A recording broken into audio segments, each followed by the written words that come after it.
Hello everyone, welcome to my channel. चलिए हम wrong way के नेक्स्ट पार्ट को स्टार्ट करते हैं। ईबो की मदर ने उससे कहा, अपनी आंखों को इतना ज़ोर मत दो, तुम्हें सारी रात नींद नहीं आएगी। मैं तुम्हारे साथ यहीं रहूँगी। शाहजहान वहाँ से जा चुका था। वह ईबो इन सब बातों से डर रहा था।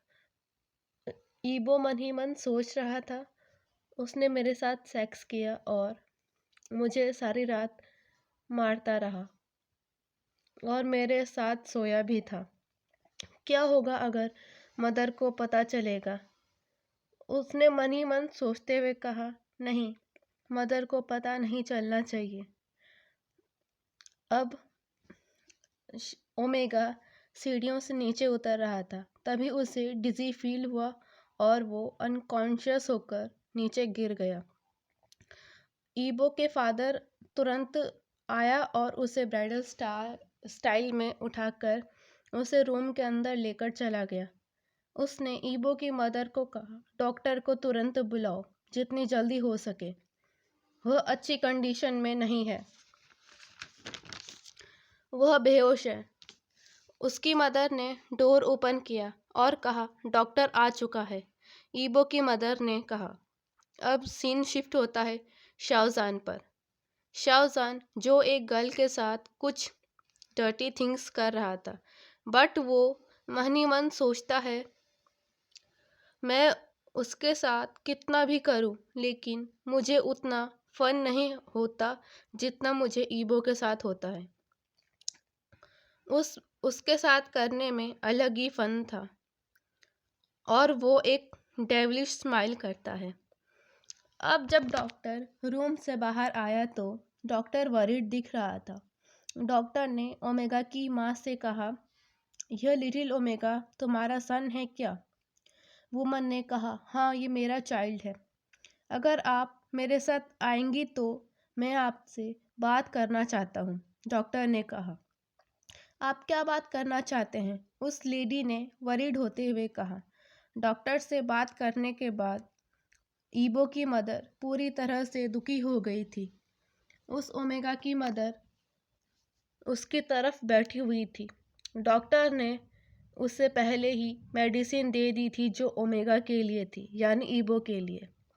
लिटिल ओमेगा ने अपनी आंखें खोली। उसकी मदर ने उसकी तरफ देखते हुए कहा, अब तुम कैसा महसूस कर रहे हो? क्या तुम अब ठीक हो?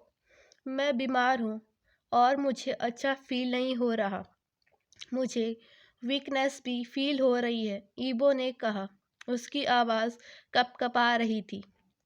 तुम्हें कुछ खा लेना चाहिए, तुम बहुत कमज़ोर हो, ईबो की मदर ने कहा और वह शांत हो गई। अब ईबो का फादर भी उस रूम में आ चुका था। उसने ईबो को देखा और अपनी वाइफ से पूछा, सब ठीक है क्या? हाँ, अब वह ठीक है, ईबो की मदर ने कहा। लेकिन ईबो की मदर कहते हुए कुछ रुक गई। मुझे तुमसे कुछ इम्पोर्टेंट बात करनी है, ईबो की मदर ने उसके फादर से कहा। ईबो की मदर उसके फादर को लेकर अपने साथ चली गई। ईबो की मदर ने ईबो के फादर के साथ बातें की और ईबो यहाँ रूम में वरीड था। ईबो प्रेग्नेंट है। ईबो की मदर ने ईबो के फादर से कहा। अब जान के अंकल आंटी यानी ईबो के मदर फादर जान को अपने घर बुलाते हैं। जैसे ही जान उनके घर के अंदर आया तो दोनों उसे हैरानी से देख रहे थे। जान ने हैरानी से उन दोनों से पूछा, क्या हुआ अंकल आंटी? आप मेरी तरफ इतने शॉकली क्यों देख रहे हैं? क्या ईबो की हेल्थ ठीक है? शाहजहान का अंकल उसके पास आया और उसके फेस पर एक स्लैप किया और कहा, हमें तुमसे यह उम्मीद नहीं थी। शाहजहान अपनी आंटी की तरफ देखते हुए कहता है, अंकल ने मुझे स्लैप क्यों किया? मुझसे पूछो, मैं तुम्हें बताता हूँ क्यों क्यों मैंने तुम्हें मारा।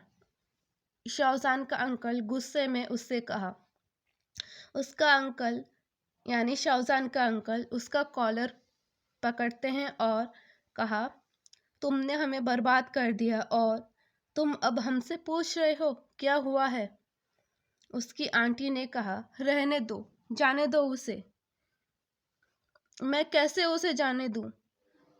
शाहजहान के अंकल ने कहा, उसने सब बर्बाद कर दिया और वो हमसे पूछ रहा है क्या हुआ। वह उसे ईबो के रूम में लेकर गया और कहा, तुम इसके रिस्पॉन्सिबल नहीं हो। अब जान ने कहा, क्या मामला है? उसकी आंटी कहती है, ईबो प्रेग्नेंट है। तुम इसके बारे में नहीं जानते थे? तुम सब जानते थे, पर तुमने हमें कुछ नहीं बताया कि ईबो के साथ क्या क्या हुआ है। ईबो ने हमें सब बताया जब वह कॉन्शियस हुआ। उसके अंकल ने कहा। जान एक्साइटेड हो गया था यह सब सुनते ही, पर जैसे ही उसने अपने अंकल की तरफ देखा तो वह शर्मा गया और कहा, मैं नहीं जानता था कि ईबो आपका बेटा है, और एनीवे मैं उसे एक ब्रॉथल से लाया था।